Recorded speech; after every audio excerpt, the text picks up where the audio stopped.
Omubaka Muhammad Seggirinya ne Alan Sewanyana oluvannyuma lw'ebbanga eddene ennyo bambi lye bamaze nga baasibibwa bali mu mayiga wa Mitayimbwa bamaze ndowooza omwaka kati mulamba n'emyezi egiwera 8 nga tebakyakiikirira bantu baabwe abaabalonda okubakiikirira mu paalamenti. Naye olwaleero balabiseeko nga baddayo mu paalamenti okwongera okutwala ebirowoozo by'abantu baabwe abaabatuma okubakiikirira. Ababaka bannaabwe babaanirizza bano batuukidde embitiibwa olw'omukwano bannaabwe gwe babalaze. Ekibuuzo kiri nti ddala emisango egyali gibavunaanyizibwa gyaggwa, kubanga tukimanyi bulungi nti baateebwa kakalu era nga balina okusigala nga balipootinga mu kkooti okuddamu okuwulirwa emisango gyabwe. Tumanyi bulungi ffenna nti emisango gye baliko minene ddala, si busangosango, naye mu kuteebwa baateebwa kakalu nga balina okuddayo nga balipootinga, era tuzze tubalabako ebiseera ebimu nga baddayo mu makooti okwewozaako. Naye ababiri bano ebbanga lino okuva lwe baabata babadde batugamba nti bakyali malwaliro bajjanjabibwa, ng'era n'ebiseera ebimu tuzze tubalabako bagenda ku makooti. Naddala omukulu Alan Sewanyana ye abadde tasobola kuva na mu mmotoka nga bagenda ku kkooti n'asigala mu mmotoka nga yeebase bambi olw'obulumi obungi bw'alina.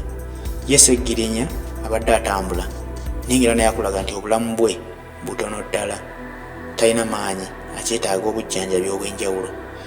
Ekyaleetawo ebibuuzo bingi mu mitima gy'Abannayuganda nga beebuuza okuva lwe baateebwa baganya okwogerako eri abantu okubannyonnyola ku mbeera gyeyaliwo ebbanga lye bamaze mu kkomera.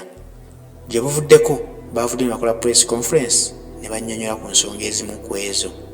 Amangu ddala nga press conference eyo yakakolebwa ndowooza kati wiiki emu yokka, era ne balyoka baddayo mu paalamenti okutuusa ebirowoozo by'abantu baabwe abaabalonda.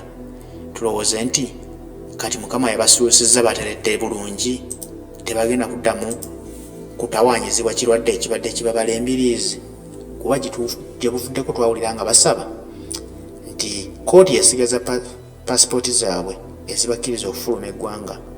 Kitegeeza bateebwako ekikoligo tebakyasobola kufuluma, naye ng'ate obulwadde obubaluma tebusobolwa wano e Uganda nga basaba batwalibwe ebweru w'eggwanga bajjanjabibwe.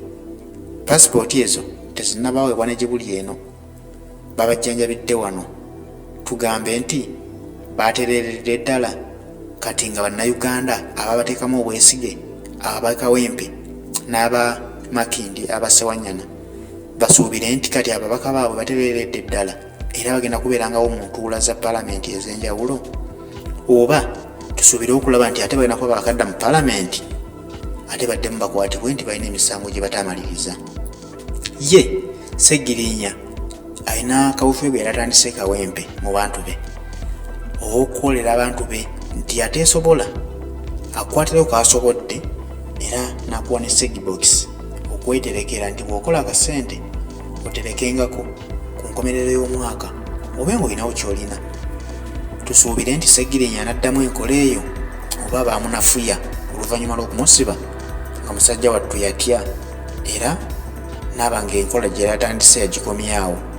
Byonna ebyo bibuuzo Bannayuganda be balina ku mitima, balowooza nti bw'abanga anaagenda maaso n'ekikolwa kye yatandise anaaba ayambye abantu be, kuba batono abakikolera abantu be bakiikirira.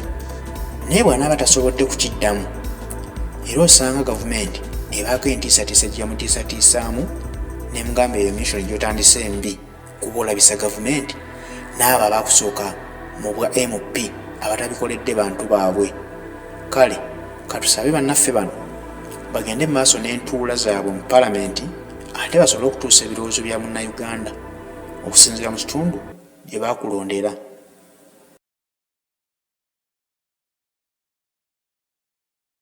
Tegereza olaba nti bafukamidde